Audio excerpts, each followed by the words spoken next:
Hi, this is Vonda. I'm with KVP International. And my name's Tess. And we're here to show you the Balto splint today. So as we show you the Balto splint today, please make sure to stay to the end to hear a bonus tip with this particular brace. When used properly, the Balto splint gives amazing support for front limb laxities, especially associated with the carpal joint. The Balto splint is a unique brace that has a curved aluminum support down the backside. You can see it in this pocket here. This particular brace is going to give specific support to the front end, and it's actually going to sit right up underneath the paw pad so that you have that posterior support on the leg. When you're applying it, you want to make sure that you affix the bottom strap first and then move up from there and snug up as needed. So when you are going to fit your Balto splint, you want to make sure you palpate down here for the larger paw pad underneath your pet's paw, because that is where you're going to center this brace.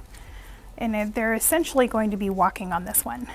So as you affix it, you want to make sure you put the bottom strap on first.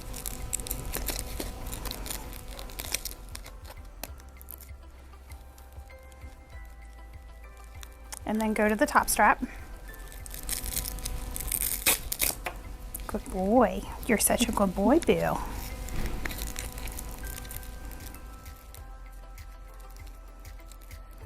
And make any adjustments that you need as you move along.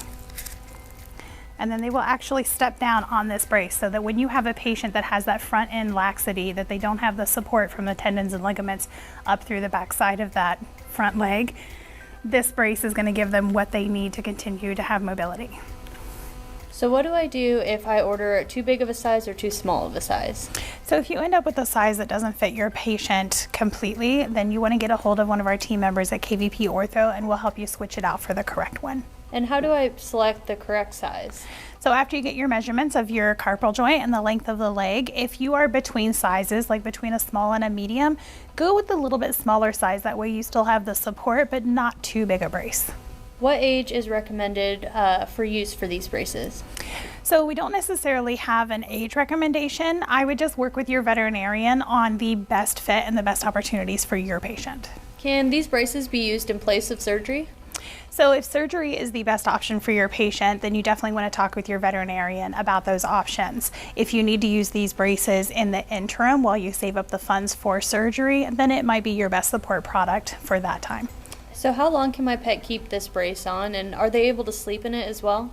We don't normally recommend that they sleep in the brace. In fact, when you first get started with the Balto splint and a lot of our braces, you'll want to start with around 30 minutes the first day, work up to an hour, 2 hours, and eventually you want to have 12 hours on and 12 hours off so that the skin and coat have a chance to breathe. Can I leave my dog alone wearing this brace? We don't typically recommend that you leave your dog unsupervised with the brace on, but if you need to walk away from them for a few minutes or if they need to be in their crate with the brace on, we typically recommend that you pair this with one of our preferred e-collars. So how long should it take for the dog to adapt to the brace? Most of our patients adapt within a week to 2 weeks. Again, starting with that 30-minute time frame and working up to 12 hours on and 12 hours off. Give it about 2 weeks to adapt. And are these braces also waterproof? So they're not waterproof, but you can get them wet, especially when you've got this one that they're essentially going to be walking on. So our bonus tip on this one is that when you take them outside to potty, put a sock or a booty or a plastic bag over this brace just to keep it a little bit cleaner. When you need to wash it, remove that aluminum splint from the backside of the brace, and you can cold hand wash it and then hang to dry.